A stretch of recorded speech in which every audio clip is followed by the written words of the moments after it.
No fame. Just a fortune.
It's a discussion that happens a lot. Whenever we see all this happening on the news, we say to ourselves, damn, why don't the world respect black people in America? I want to hear your answer from your perspective, brother. Now, let's go to third grade. I'm going to give you a third grade lesson. And this you can take home and do a film. As a matter of fact, have somebody film you doing this third grade lesson, right? So we're going to talk third grade grammatication. I'm going to repeat. So it's not complex, and they can criticize this paper too. Third grade grammatication, orthology, basic reading skills. Are we clear? All right, so no one's, they're not insulted, all right? And they can gum out their egos. In language across the world, the fundamental seed or egg to language across the planet is the etymon. The etymon is to any language from any time, from any hemisphere of the planet, the seed, the ovum, the zygote, the core of every word in every language and its morphology or transit. Are we clear? Yeah. Now, the entire contemporary world's politics is based and is founded upon the Spanish Inquisition. The Spanish Inquisition is the Inquisition by the popes of Rome, or the bishopric, against the Moors and Yahudi, both of which are these Asiatics who now think that human beings are crayons. No, we're talking world politics. All of your secret societies, for those who rule, must take degrees on real world history. That's why they wear the Moorish fez in their rituals with jewels all over them, because the land is called the North Gate cosmologically. It is northwest of Mexum, northwest Africa, Al-Marak, Morocco, or the Maghrib. Morocco, the most extreme west, the great Masonic secret. That's why you have that pyramid on the note, but no one speaks under it, because it belongs to these people who think human beings are crayons. So the rest of the civilized world are looking at the direct descendants of the founders of civilization that in 2015 still think that human beings are crayons, which makes them incompetent.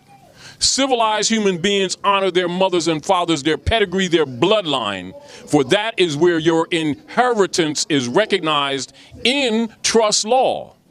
All governments recognize your pedigree, not crayons. And what's happening with these people that keep telling you about Jesus, God, Allah, Moses, Muhammad, Yahweh?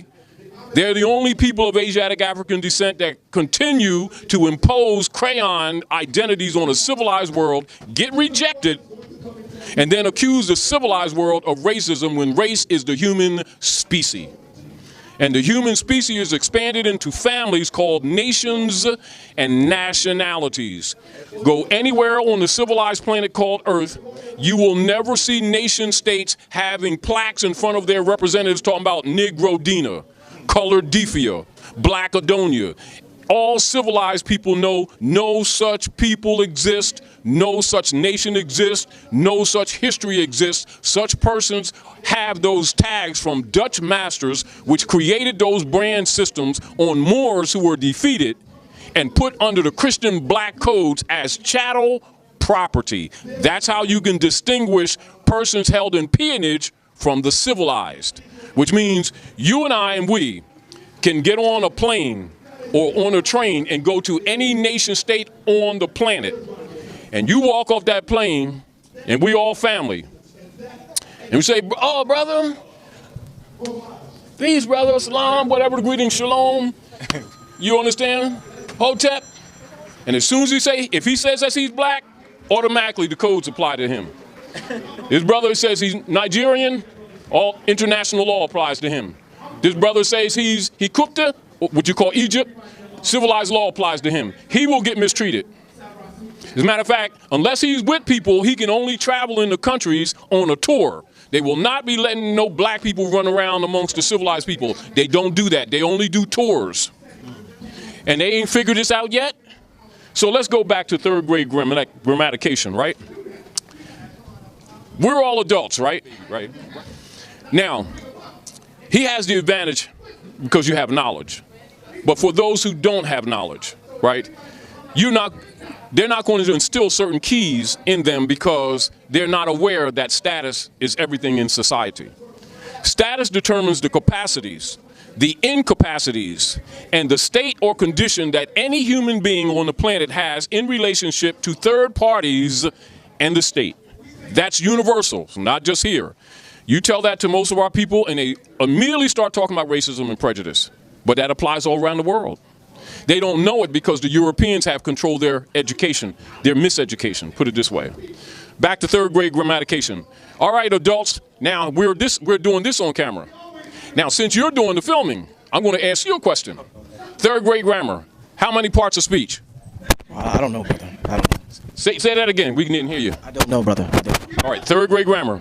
8 parts of speech. Say that, y'all. 8 parts of speech. 8 parts of speech. Now, remember, this is third grade grammar. Now, when you leave here, you're going to go home because we're going to make this meaningful, because we're going to educate the people, not just deal on their emotions. Do you understand?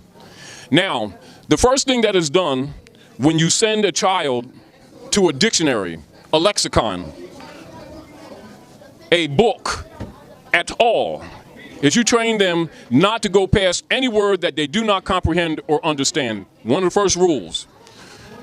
Good lighting, clean water. And they never go into a book without a law dictionary, without an etymology on the English language dictionary, without a thesaurus, and a comprehensive dictionary as a standard of operations. That's part of our so-called African culture that we gave up, that we keep thinking belong to the white man, and we're the white man. Do you understand? We need to know what it means. Our people thinks it means complexion. It means legal status, and it does not apply to Europeans. I don't think people will disagree with what you're saying. Yes, they will. I think. Yes, they will. Let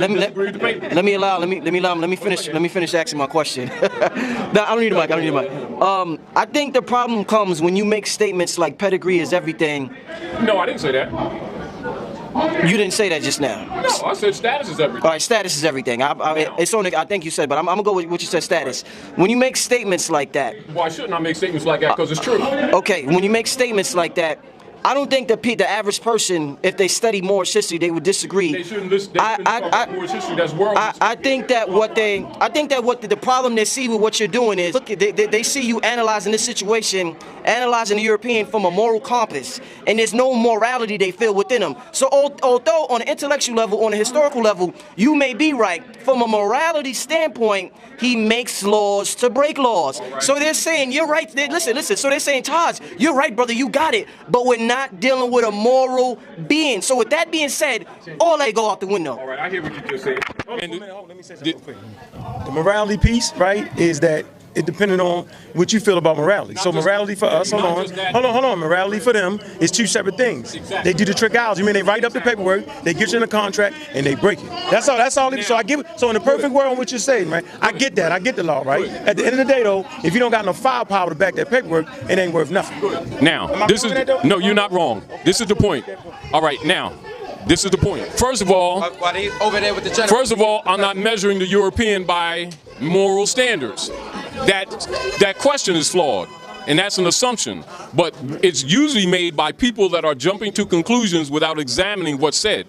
This is what you'll notice. When you find a lot of our people who really can't read, they also can't listen, right? So they say, I'm measuring the European by moral compass. There's no point that I ever said that. At no point whatsoever. Not only that, if they understood about law that they keep criticizing, it is the Moors who gave that law to the Europeans. It's not the Europeans' law, that's their own stuff. That's another reason why the world don't respect them. Because they keep on acting like the 7 liberal arts that was taken to the Europeans that brought them out of darkness into light during the 13th to the 16th century, called the Renaissance. They don't even know their own history. Meaning that this is what I'm saying. They're so busy trying to criticize people who are getting working that they're not even paying attention to the history. They're looking at facts as opinions simply because they're uneducated and won't deal with the facts, because 90% of them don't only deal with belief systems. They don't deal with facts, and they put their beliefs or their feelings. I don't feel as though 2 and 2 is 4 the way you said it. 2 and 2 is 4, and I'm not going to apologize for it. And I don't care what they think. You understand? Man, and the rest of the civilized world, that's why the civilized world don't like them black people. Because they keep on defending ignorance as fact just because they don't want to accept the facts because it doesn't fit their beliefs. The civilized world has no time for such savage, dead, civiliter mortuus people who dishonor their own mothers and fathers. That's not a moral argument. That's an argument of fact. That's a statement of fact. Now, if anyone has any criticism about the status, all they need to do, like other civilized people, is read a book and go look in a law book and see what status says. Not just for me, that's around the world. And let them criticize with the facts, not with Taji guy, because I'm only talking the facts. And status is everything. Status determines the capacities, the incapacities to any living being in relationship to third parties and the state. And supremely, it determines the rights, the duties, etc. of that person's in relationship to the rest of society. And above all, it determines the capacity that one has in relationship to their properties. Now that's law, that's not opinion, that's fact. That ain't because Taji said it, it's because it's fact. And if someone criticizes, don't criticize me, because that same person who criticizes go to Africa and that same status principle will apply to them. They go to Europe, that same status principle apply to them. They go on the street, that same status principle applies to them. One of the problems that we have is that we collectively as a people, particularly here in North America, have not been addressing that issue, not knowing that that's part of our major problem. Now, what they should do is examine it. Let's dialogue for a second. Pretty much everybody, we're all clear. We're all clear on all of this. We're definitely clear. Like, we've been in this school studying with you, and we're all clear on this. How do we take it to the next? How do we actually execute it to the next level? In the street, a lot is why do I need a nation? As in, not really understanding what a nation is besides customs, cultures, and tradition of religion or language, but the actual organization. I'd like for you to go into the importance of that. Yeah, well, I mean, to start off, we can look at the situation amongst our people and see the disparity. There's economic depravity, there's moral depravity, there's a lack of knowledge of self, and all of those things create conditions, emotional, psychological, economic, educational, where we look like we are naturally deficient, and it's either directly or indirectly promoted that we are that. Right. And because of that malady that's operating in society, we haven't learned the laws that we can take control of to reverse that condition ourselves. We often look for a handout, somebody else to make the offering, or to come up with a big decision about how to handle that. Right. And that's not how a nation operates. A nation operates based on the premise of some historical identity where they have capsulized a culture where they can solve their own problems. All right, so if you look at the body politic concept, advancing beyond just, you know, looking, wearing the things that we know that identify us, that moves you into a greater level of responsibility for yourself. We can go all the way back to the history. So we need to understand the history of nationality as it was discussed amongst our people and how it propelled up. All the way back to 1856, you had Edward Wilmot Blyden, who was born here domestically, but was a senator in Liberia. Right? So he was trying to show people back then the importance of nationality, and he wrote a whole book on that subject. All right? And then you had the people who came after that, like the Garveys, you know what I mean, who propelled it. Then Noble Drew Ali busted through the gate and started talking about it direct and bringing the lawful and the legal science of what that means in a cultural dynamic and a body politic. And then what we saw in the 60s is our people moving towards trying to figure out the mechanics of it, but they didn't have a lot of knowledge, but it was still moving. And you had Honorable Elijah Muhammad, who gave a context for it with the business structure and the social structure, and then Malcolm X, you know, trying to go to the UN. So we've been dealing with this with every leadership, either directly or indirectly, right, as a part of solving the problem. But here's the issue. We're making it too complex. If you go down to, let's say, New Mexico, there's places in the highway you can drive down, you're driving through Native American lands, Navajo, whoever. They got schools, they got other things, they got investment in that particular area. You can go down to Florida, they got the Seminoles. You can go down up to North the Dakotas, they got the Sioux, all right? One of the things that we have a problem with is first identifying who exactly we are. All of the misnomers create the confusion and the division. And if you don't know what a misnomer is a name you call yourself that's not historically yours. Right. So that leads you to searching for something that doesn't exist. And while we're on that subject matter, don't lose your thought. Black is a misnomer to you? Black is a misnomer. African American is a misnomer. What are the other misnomers that people Negro use? colored. Yeah, Negro colored. Spanish, Latin, Puerto Rican, African. Yeah, all those misnomers. All those have no historical context and no documents, historical words that we use to associate with us. All right. So now when you come to the indigenous languages in America, you have terms. You come to the indigenous language in Africa, you have the terms Moor, Muslim, all those things. So we go into those particular things, and we can go further back. But the point is, we're here now in said 2015 on the Gregorian calendar, 15,101 on the Aboriginal calendar, or original calendar. And what we're saying is we have enough information. We have it. All right. So what do we do with it? We bring people together and we take the wheel of life, all right, from the first house to the 12th house, and we look at everything that's going on. Right. Defense and intelligence, economics and building, networking and diplomacy, family, arts and culture, health and agriculture and medicinal sciences, the legal aspects and law and justice and how we marry and forensics and how we are born and education and the civil aspects of government, the structural components, how we're going to deal with technology and patent, all those things. We're divesting our energy into colonizers. Right. And by doing that, all of the greatness that we have usually just seeps away somewhere because we're not owning it. Well, so we get one body politic or several units. It could be like 5 of them joints that try to figure out a way, and then they find a way to work together. Right. But we get them, and what we say is, when you invent something, it belongs to the Moor Science Temple of America. Period. And you as the beneficiary. So now all the money you make off of it, there's no taxes being taken by this entity and that entity and that entity.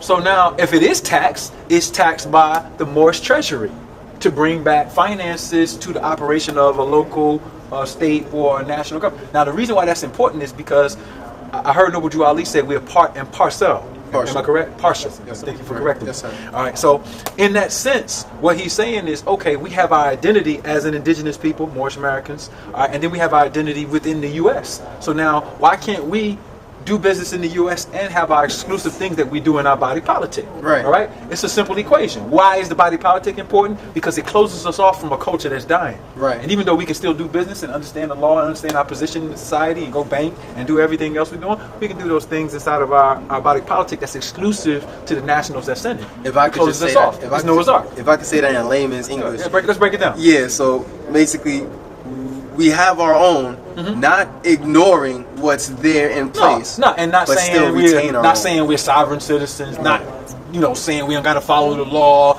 All the stuff that they're going to see on YouTube, if they Google this stuff, just put that down. We live in society. We must follow rules, regulations, and order. That's it, regardless of who wrote it.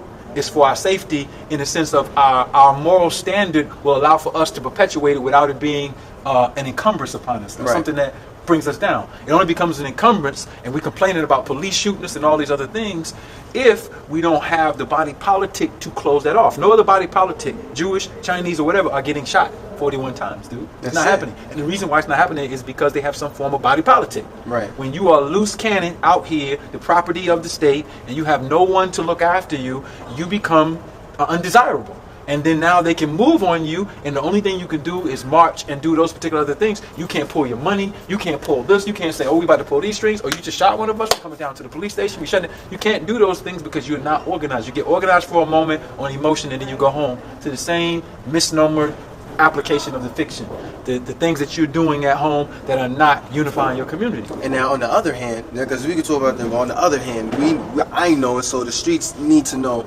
that you are actually organizing, I believe it's in September, the Aboriginal Summit. Yeah. And instead of coming together, on emotional grounds, hey man, it feels good to be, in Black Power, and it's like, okay, no, now that we're about here, this business. Yeah, because we have things that are going on within our communities, and if we really want the external policing to stop, the internal policing must begin. Yeah. Let me talk about some of the things that we're gonna be doing. Right. By 2016, we're gonna have our own city. You're gonna be. I ain't gonna tell you where it's at. You're gonna be able to come to our Aboriginal village and go to the city, go eat some food, go get some soup, black get some seeded food, watermelons, get some black seeded watermelons, and come back to New York. You see what I'm saying? That's the type of stuff that we're talking about. Taking just a small number of people, a few thousand people, and investing in it so that we can do something like that. You know what I mean? Or coming and saying, look, everybody that has some form of body politic that's being injured, let's come together and make this international suit just to put the flames out so they don't bother us. You know what I mean? We don't need licenses and permits necessarily to go out on the streets on our indigenous lands to go participate in trade and commerce. You know what I mean? As long as we're not violating and injuring no one or trying to do anything, they create things for the subjects. You see what I'm saying? as barriers because they don't know that this is their homeland. That's a big point I need to make. Let me phase to that. You are home. Right. You're home. Like you're home. That's it. You need to understand that. All of our people who go by these misnomers need to know you're home. And you're home here, you need to act like you're home. And the first thing that you need to do is clean yourself up morally. Right? Because although we don't equate morality with the success of having money and wealth in the society, because people who are stars can be sniffing cocaine and they can be all kind of other things. If you understand the dynamics of a person who has morality, more than likely they're going to get married. More than likely they're going to get married and take care of their children. More than likely they're not going to be in environments like bars and other places to get into some type of disagreement with another citizen or national. More than likely they're going to have some type of focus where they want the children to get educated in their indigenous systems or in the regular society. All right, so what you're looking at is a mobile vehicle that knows how to navigate itself in a society based on laws, principles, rules, culture, and those things that protect us. So we need to understand that once we come into morality and we're saying, all right, we got a code of conduct. The code of conduct could be the Bible, the code of conduct could be the Quran, the code of conduct could be the pertinent rule, but it's a code of conduct that holds you to something. Law is something that is necessary for human beings in a social setting to keep them protected. So when you see the fezzes and you see the kufis and you see the things that people are wearing to represent their body politic, we need to understand that is a necessity that we have always engaged in since ancient times. That's our culture. And then once we re-embrace those things, life changes for us. Right now, if you look at society, what you have is a really immoral culture, right? That's perpetuating with lots of knowledge. So you know what that makes you? For lack of better words, some people don't like the religious word. It makes you satanic. It makes you the type of person that does not respect the fact that if you injure someone else, as long as you're not getting caught by the police, or somebody locking you up, you cool with it. You're like a civilized savage. Exactly. So all we're saying is, listen, man, everybody needs a system of law. Everybody needs a body politic. Everybody needs an organization, something that they can affect. It's a family that you could be a part of that's going to move you away from all of the misnomers and the things that have been impressed upon us, the behaviors, and then the psychology that somebody has to give you a handout in order for you to be successful. Right. So nationality and the body politic is a refinement. It's a home. It's a castle. It's a castle with a moat around it. It's going to put us in positions so that we can go. And if you want to run for the mayor, be the mayor of New York, you go get those 5 indigenous, wherever they are, body politics. We all come back you up. You see what I'm saying? Now, when you get in that position, now you're going to be doing business with us. Right. You know what I mean? So it's a That's what simple all thing. the other nations do. That's what they do. Well, Noble Drew, you had people elected. Yeah, Oscar yeah. the Politics, Priest. of Exactly. course. So now they get into those positions, like Oscar the Priest and other people. They get into those positions, and now we can do business, we can do trade, we can do commerce. You know what I mean? But everything has to have a level of organization to it. And I think our people underestimate the need for systematic organization. You know what I mean? Which is discipline. Yeah. Islam. Islam. What about how do we police ourselves? Coming from the Nation of Islam, growing up, then I went to the military for the United States of America. How do we militarize and police our own selves and protect ourselves from outsiders? Yeah, we have to engage in real estate. You have to have the wealth to engage in That's real right. estate. Once you get into a position where you have a body politic, you can look at the universities. I'm in what you call Shaker Maximo, Philadelphia, and you got UPenn, you got LaSalle, you got Temple, you got all of them have their own police. The only reason they have their own police is because they have real estate. They got all these buildings, so now what do? Protect your land. They go down to the government and they say, listen, we have all this real estate, we need to protect our constituents. So now they literally file an affidavit. One officer gets whoever will be the commissioner or in their position, he gets that, they go open up the police department. So we could do that within the United States, or if we have reserve land. If we purchase reserve land, there's a way that you can do that. Mm-hmm. You know, you go down to places in Oklahoma and the sheriff is a native. You see what I'm saying? In that reserve land. So we got the duality of both. If we get reserve land, or if we in these open spaces in the cities where we have large levels of real estate, we have something to protect. And then if we don't want to start at that level, we can start at a really basic level. We can start in the basic level, just like the FOI and all the other groups did. Listen, wherever you have your temple or your thing there, go out in the community, all right, and then show the example of what it looks like to wear a certain attire, because it attracts a certain energy. So when you had the messenger, it was a specific ideology. And then after he passed, Right. his son, and then, no disrespect to the minister, they decided that they wanted to take it in a certain direction, and it had an effect. You see what I'm saying? So when you start, the thing that you got to do is, listen, don't change any of the elders' teachings. Don't do that. So that's why I call it the Aboriginal Republic of North America. Because I'm not going to say it's the Moor Science Temple or the Nation of Islam and disrespect them, because they have something that represents. And if I got to change something, it's got to be something different. I'm not going to disrespect them. You prefer that? Have your own. Have my own, and then principles. show the love and respect for them, and take from them as far as the guidance, and be verbal about, I borrowed that from the messenger, I borrowed that from Noble Drew, I borrowed that from. We can't change the ideologies, because what happens is it confuses people. So now you get branches. And you get it broken up. So that's why people don't see the FOI, or sometimes the Moors have been affected, or the UNIA. We got to recognize that those body politics were meant to be body politics. So they have to become right. They have to become those things. Actually utilize this. Yeah. So this goes into the last thing I want to talk about is the business side. Mm-hmm. The business side, how to contract. Always got to use examples. The slave name, Marcus Counts. That's what I was born as, right? I could go to banks, business. First of all, I created a body politic, so now I can get EINs for any entity, right? So I create a business that was International Society, which is a subsidiary of our body politic.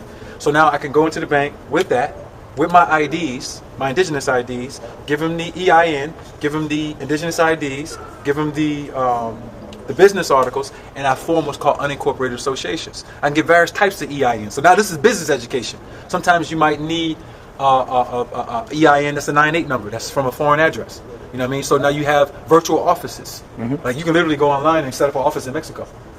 A virtual office. And you can use that address to go to a bank to open up an account. As long as you have the EIN number, business articles, and the address. And then you set up a domestic address. That's a P.O. box. Right. That's simple stuff like that. Right. So now you could go in and set up accounts. Well, it appears very simple. This is something that but we train people on it. Yeah. We train. Right. Look, not only that. Studies. See, the thing about it is we train people on it in society. And then let's say the Moor Science Temple wanted to learn that process. I come do a one-day seminar, everything on paper here. Y'all got it. You see what I'm saying? That's it. Now, you want that too? Here. So this is what we're talking about for the summit. This is what we're talking about helping with the Millions March. Yo, let's share some stuff, because first of all, you can't be stingy. You know what I mean? We grew up all from the same conditions. Mm-hmm. So we have empathy for everybody that lives in those conditions, because we know what it's like to not have water. Right. Not to have lights. Not to, you know what I mean? Like, so you don't forget about that. Have to have heat. Exactly. So you don't forget about those things. And when you learn something, you have the heart to come share. So my position is we all need to be sharing the greatest things that we have in every field. It could be martial arts, it could be economics, it could be whatever, military intelligence, it could be all those things. We need to get together and learn how to share what we have so we can improve each one of these body politics. Because you can't go trying to tear down the Hebrews, tear down all these different groups, because it's not going to work. Right. Everybody has something that they attach to, and you don't know the spiritual reason why in their ancestry, in their bloodline, for some reason, they remember that epic. Right. You know what I mean? It's a reason for that. You know what I mean? The United States and the United States of America, right? Okay, now when I read the definition of corporation, right, it sticks out to me that it's the United States. It's a body politic. It's not a bad thing. It's not a bad thing that it's corporate or it's corporation. It's not. We're in a corporate construct. Right. And you're using corporate fictions to interface with this corporate construct. And the proof of that is your bank card. Yeah? Right, the business. Okay, so I don't sound crazy. No, you don't sound crazy okay, at cool. all. All right, yeah, because thank you very much. Because, you know, it's like, I mean... Listen, first of all, stop listening to the sovereign citizens. It's not necessary. The Europeans. They're not talking indigenous talk. All right? What's their nationality? Exactly. We're not into this threat level, crazy Illuminati. Like, just put that down for a second. We live in a real world. We got to do business. We got to engage in contract. All that. The United States, you know, corporation. You about to get turned in. Let's just chill out. It was through the teachings of the Nation of Islam and the Most Honorable Elijah Muhammad that I heard of the Moorish movement. You know, it was through those teachings and the guidance, and then in New York through the Nation of Gods and Earths, 5% Nation. You know, at the time it wasn't called the Nation of Gods and Earths; it was called the 5% Nation of Islam. You know the history, and so that was my progression, so to speak. Right. You know, and I honor all of those schools. I honor all of those teachings. You know what I mean? So, you know, just like with martial arts, you know, you don't wear teachings like a coat. If you do that, you're still at a beginning stage. The idea is to transcend, not disregard or put away, but to understand and transcend the curriculum and the teaching. You know, the teaching is to shape and mold you. At the end of the day, you're more important than the teaching. The teaching is to guide and direct you. About Prophet Noble Drew Ali teachings, what people don't really talk about, that you don't hear out in these streets when we talk about Islam. What are some of the things that we need to know? Oh my God! All right, let's start with let's get right down to the meat of what he taught. He taught a lot of things, and we could go a number of places with this. Right. But one of the largest misconceptions, you know how they say the devil hides in plain view? Right, you know what I mean? right. One of the largest misconceptions about the Moorish movement and the teachings of Prophet Noble Drew Ali is the one thing that most people in the movement think they know so well. And that's what nationality is and what nationality is not. So let's start with what it is not. Nationality is not a get out of jail free card. Nationality is not something that makes me better than somebody else. It doesn't make me better than. It might make me better off, but it doesn't make me better than. You see what I'm saying? That's what nationality is not. Nationality is not some paperwork filing and that you deal with the courts or on some. That's not what nationality is. I'm about to tell you what nationality really, really, really is. The legal definition, Black's Law Dictionary, everybody hears it. Nationality is that quality of character that arises out of the fact that a person belongs to a nation or a state, right? So forgive the analogy, but nationality is that common thing, that common thread that you and I have coming up. Let's say if I came up in Lincoln Projects, you know, especially back in those days, you knew what borough someone was from just by their dress code. That's true. That's a quality of character. Now, what we're talking about is a group or collective dynamic. Nationality is not some individual thing. I cannot have nationality by myself. Okay? That's just like saying you're a gang of one. Because again, excuse the analogy, the gang mentality is one of the best examples that we have today of what nationality is. Meaning, my actual survival depends upon me being around and with and interacting with my brothers and my sisters. That's what nationality is. That's all it is. It's a group dynamic. It means that the group, the collective, is more important than the individual. And the individual benefits by participating in the collective. So when you hear people talking about, well, I can give you nationality, they don't know what nationality is. That's just the truth. They don't know what it is. So this is what the prophet was talking about. You know what I'm saying? Right. The prophet was like, literally, what is the common ground by which we all can come together and work together? See, it's not just a matter of, think about it. You have a business out here. What supports your business and who supports your business? Our people. Right. So that's what an economy is. The economy is the fact that you have a dynamic where people will come and support your business, and you balance that with providing them with what they need and what they want. You know what I mean? So it's you can't have an economy without having a community. You see what I'm saying? You can't produce for yourself and your family without that community. You understand what I mean? Right. And so that's what comes first, is the building and the creating of a community. that has a common ancestry, has common experiences, live around each other, and have some of the same issues and the same problems, and then come together and form solutions that will benefit the collective. So people have to first understand, what is it?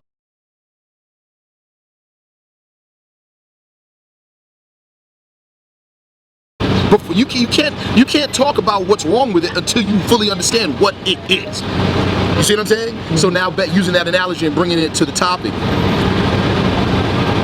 my martial arts instructor will put it like this. Of course, in tradition, you can ask a question. Of course, there's room for innovation. There's room for development. But if you don't understand what the thing is, you're not even qualified to ask a question yet. Do the thing 10,000 times. Do the thing 50,000 times.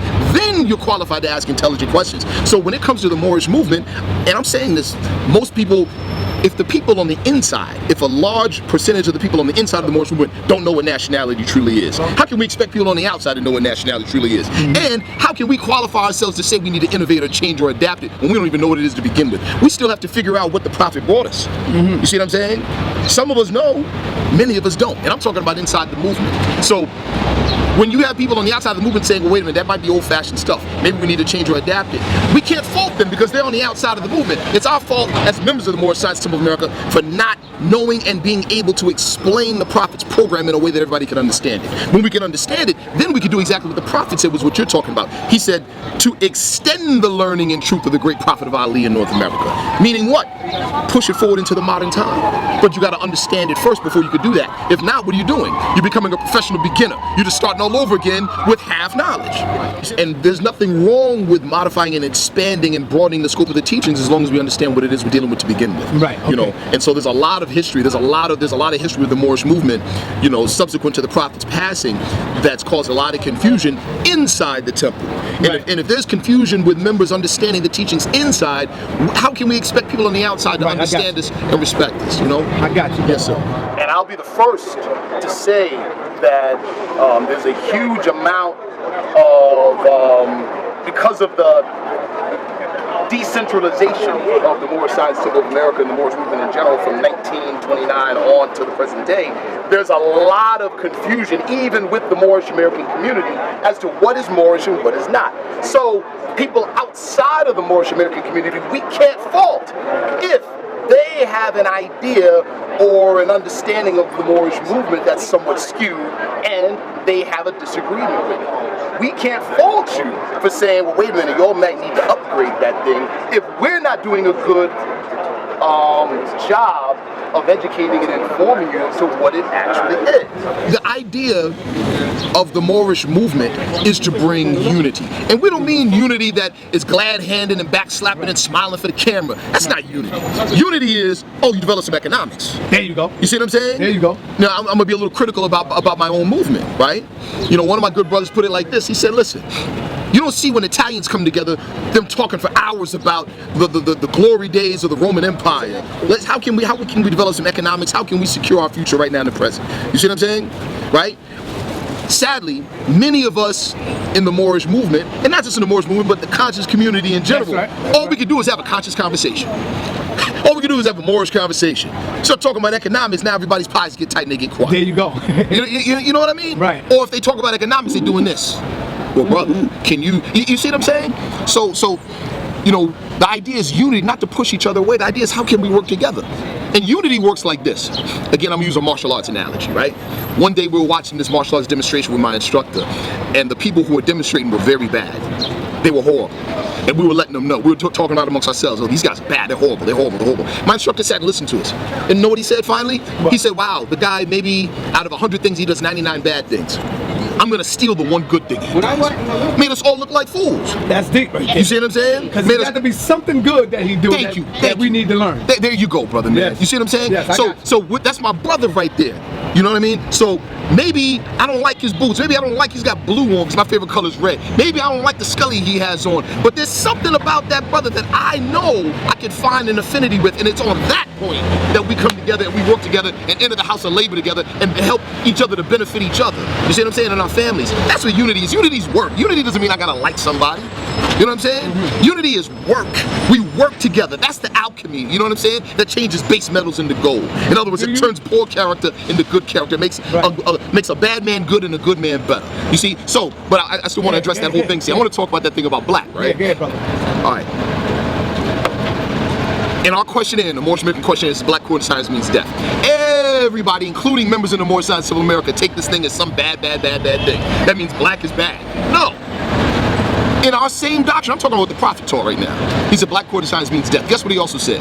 What? Now, mathematically, if we wanted to equate that to like a mathematical equation, we could say black equals death. Okay. Other places in our doctrine, in his teaching, he said there's a holy ministry in death. Another place, he said death is not an enemy to man, but a friend. So if we substitute death with black, what are we saying? What does the Prophet say? That is a friend to you. Thank you, brother. Thank you. That it's a friend. Nobody never talk about that part right there. No doubt. Because if they did, you know why, Mo? It would make a lot of sense. But you know why, brother? One of our teachers says, man and Allah are one. While Allah lives, man cannot die. Now think about that. While Allah lives, man cannot die. So guess what that means? If I think death is bad, that means I'm scared of death. I don't know what it is, and I don't know who I am. You see what I'm saying? Now I'm talking about Moorish Americans because we have these lessons. So if in your lessons it's saying that death is not an enemy to man but a friend, and that there's a holy ministry in death, right? And black according to science means death, so that means there's a holy ministry in black. That means that black is not an enemy to man but a friend. And the term black describes our condition. It does. It describes our condition. Because like we talk about the word, the Arabic word we derive the word alchemy from, right? Alchem. People say, well, it means the black science. No, it means life out of blackness. That's what it means. It means life out of blackness. And that's exactly what our Prophet taught us in chapter 17 of the Holy Quran of the Moorish Science of America. He said that the body must disintegrate, meaning the ego. Now, we're not just talking about the ego of the individual.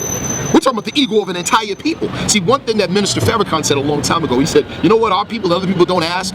As bad as our condition was made by the European, we don't ask what we did to get ourselves in that condition. As great a people as we are, how in the world did we get brought down to nothing? You see what I'm saying? Right. That's what we don't like talking about, or we don't ask ourselves. You see? So when we say that the body must disintegrate, the body of what? The body of desires, the ego. That's fixed, has to become solvent. And there's no other people on the planet that have been reduced to nothing the way we have. No other people. And then we say that upon this pliant substance, in other words, this pliant people, Allah breathes, just like he breathed upon the chaos of the deep when the worlds are formed, and life springs forth from death, meaning out of our people, the best the world has ever seen is going to come out of it. Guaranteed, that's what's going to happen. That's, in a nutshell, the holy ministry in death. That's the real science behind black. So no real Moorish American who knows his doctrine, who knows his teachings, should have an issue with the word black. None of them. Here's the fact of the matter, and I won't have to go into a whole bunch of detail, just the basics. Prophet Drew Ali got us out of identifying ourselves by names of color. He said we are identified by our free national name, just like every other person is on the planet. Plain and simple. So we reject as a national identifier. Notice I'm being very specific. As a national identifier, if we're rejecting the name black as a national identifier, we also have to reject the name white, green, pink, or purple polka dots. It doesn't matter. Of course, the European, and that's what we call him, of course the European uses the term white. And of course it gives him power, right? Of course it does. But let's be specific. White is not a nationality. He doesn't claim it to be a nationality. See, a big part of what goes on with a lot of us is that in another school of thought, we used to say, make your understanding understood. You know what I'm saying? So we may be saying the same words, but we don't have the same understanding of the word. Let's talk about that, right? So, race is not nationality, never was. Let's understand that. You ask a European what his race is, he may say white. Okay, cool. We ask him his nationality, he says, oh, well, I'm Italian, or I'm Irish. And then he proceeds to run down history about his family and about his national group going back 100, 200, 300 years. But he can directly connect it to him. It's not some arbitrary connection like, oh, well, black people built pyramids. It's a little arbitrary. Not to say that that's not true, but if you can't demonstrate the link, maybe you don't need to be saying. So let's get that straight. White is not a nationality, never was. White is a social political construct. Let's not mix apples with oranges. Nationality is nationality. Ethnicity is ethnicity. If you choose to identify yourself by ethnicity or race, you get exactly what you got right now. It's just that simple. Here's a little piece of information. The American Anthropological Association openly states that the race construct, the color code race construct, is a myth. It's a myth. They made it up. What is the purpose of the myth? They made up a color code construct that places white where? Places black where? So guess what that means, people? Plain and simple. Plain and simple. If you are included or include yourself in that categorization, where do you place yourself? It's pretty simple. It's pretty logical. If a construct was made and it places those that are classified as white at the top and those that are classified as black as the bottom, and you are a partner, now follow me on this. The American Anthropological Association also states this: you don't get the mortgage or the loan or the job because you say you're black, and that there is a set of social attachments to that label.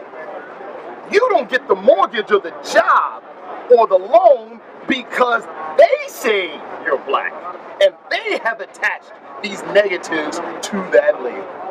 That is the real issue. If we said to the average American or the average European, are you an American? Or what is an American? And then grabbed one from the 1930s and said, what is an American? You would get two different answers. You get two different responses, because the term America is very general. Because Mexicans are Americans, Chileans are Americans, Argentinians and Canadians are Americans. This is just the truth.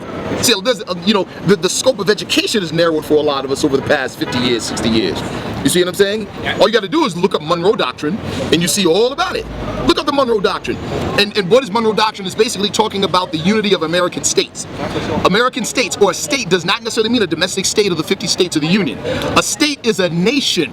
That's what it is. So when we say state, we're talking about a state in international law, right? So Mexico is an American state. Chile is an American state. And Monroe Doctrine basically talks about all for one in terms of American states. That's what it is. You have organizations like the Organization of American States, right? The Pan-American Union. So when we say America from that perspective, we're talking about American soil. A nation is a political unit. That's all it is. A nation is not a group of people that are just occupying a particular place. That's not what a nation is. You see what I'm saying? Mm-hmm. A nation is a political unit. That's what it is. That's why Mexico is an American state. It's an American state because it's a state or a political unit on American soil. You see what I'm saying? Mm-hmm. So first we have to broaden the scope and to get a greater understanding of what the term American is, or the possibilities of what it could be. Now, the reason why we say a lot of times we have a narrow scope of American now is because of the European. The European, especially during the 20s, the early and the mid 20s, right, exercised an inordinate amount of control over the other American states and began to redefine America as talking about the 50 states of the Union.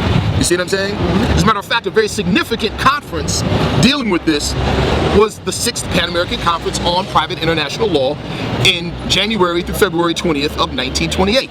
This was one of the hot topics spoken about during that time period, was how the U.S. had a one-sided understanding of Monroe Doctrine. You see what I'm saying? Where it was basically trying to redefine what American was in favor of the United States over the other American states. And we have, over time, adopted that very same understanding. And so naturally, we'll be like, nah, I don't know, if that's what American is, I don't want to be that. It just makes sense. But that's come from a lack of proper or fuller understanding of what America is. You can't tell the people in Peru that they're not Americans. Yes, sir. You can't tell them that they're not Americans because they know they are. You see what I'm saying? Mm-hmm. Does that make sense? Yes, sir. So, in our doctrine, in our questionnaire, the prophet said, what is his nationality? Moorish American. What is your nationality? Descendants of Moroccans and born in America. Right? Mm-hmm. So, right off, just on the surface, you see it. He says, descendants of Moroccans, when we're talking about politically, not racially necessarily, Politically, because there's no other people outside of us on the planet that are identified by their ethnicity or their skin tone. Go to Mexico and you see people that are of like straight up and down European stock almost, Spanish. Then you have the Chiapas that are darker than this brother, right? But what do they identify themselves as? Mexican, right? Go to the Philippines, same thing. Go anywhere else, it's the same thing. Only here are we identified in another way, or we identify ourselves in another way, or we allow people to identify ourselves in another way, and we accept it. So when we say we're descendants of Moroccans born in America, what are we talking about? Real simple, I make it real simple. During the transatlantic slave period, right? The majority of the people were stolen, as the story goes, from Northwest and West continental Africa, right? Who controlled North and Northwest Africa, the continent, that part of the continent during that time period? A political entity called the Moroccan Empire. That's just basic history. So politically, who did we belong to? What nation did we belong to before we were called or we classified Negro, Black, and Colored by somebody else? You see my point? Yes. And that's the only reason we say. That's why we say that. Because if no other if for nothing else, how does the rest of the world come together? Right? The Arabs and the Palestinians, in our neighborhoods. The Koreans, they handle the that corner of the market on hair care products for our people. What's the one thing that brings them together? The fact they're Korean. The fact that they're Palestinian. That's what brings the rest of the whole world together. Is that one thing? You see what I'm saying? So go ahead. What do you say to those who say we are not Moors? Our people didn't call themselves Moors in history. That was a name given to us by our conqueror. The European, the white man called us Moors because the term Moor simply meant black. Right. What do you say to that? Well, first, that's narrow, and some of that is incorrect. Okay. The slave master per se did not classify us as Moors. The term Moor or Moorish, as it relates to our ancestors, has two meanings. One is a general meaning. One's a more specific meaning. Okay? The more specific meaning has to do with a political, like I said before, a political community. A political community. For instance, the entity Mexico is a political community. It's not a race. It's a political community. You see what I'm saying? Mm-hmm. So, from 6th century on, for a little over 700 years, you had a political community that controlled North Africa, West Africa, some parts of the interior continental Africa, and controlled parts of the eastern seaboard in the Caribbean and the United States. This is actual fact history. That entity was called the Moroccan Empire, and anybody under the political influence of that body, right, are classified in the diaspora as what? Moors. Those were Tuareg, Berber, people from from the Mali kingdom of Mali. These were all lands that at one point in time were governed more or less by the Moroccan Empire during that time period. So to the rest of the world, what would they be called? You see what I'm saying? Moors. There you go. Does that take away from their tribal influence or their tribal identity? Not at all. Not at all. Because an empire encompasses many lands. It encompasses, right? There you, right. This makes sense to us when the Europeans didn't call the Roman Empire, right? That makes sense. But, when we talk about an empire that was run by us, then it's like, wait a minute, now it gets funny. You see what I'm saying? Now the other thing with Moors, generally, right? When the rest of the world, when you come and bring mathematics, science, running water, libraries to the rest of the world and bring them out of the dark ages, and all they see is you and they associate you with intelligence, and you don't look like them, of course they're going to associate the name. There you go. I got you. Beautiful. I like the way you put it. See what I'm saying? It's just that simple. Now here we go. I'm going to use this analogy, brother. You're a head of a household. I'm a father as well, right? Who sets the rules in the house? The head of the household. Father, mother, whoever's the head of the household sets the rules, right? You set the rules of the house. You mandate that everybody follows the rules. When they follow the rules, there's peace in the household.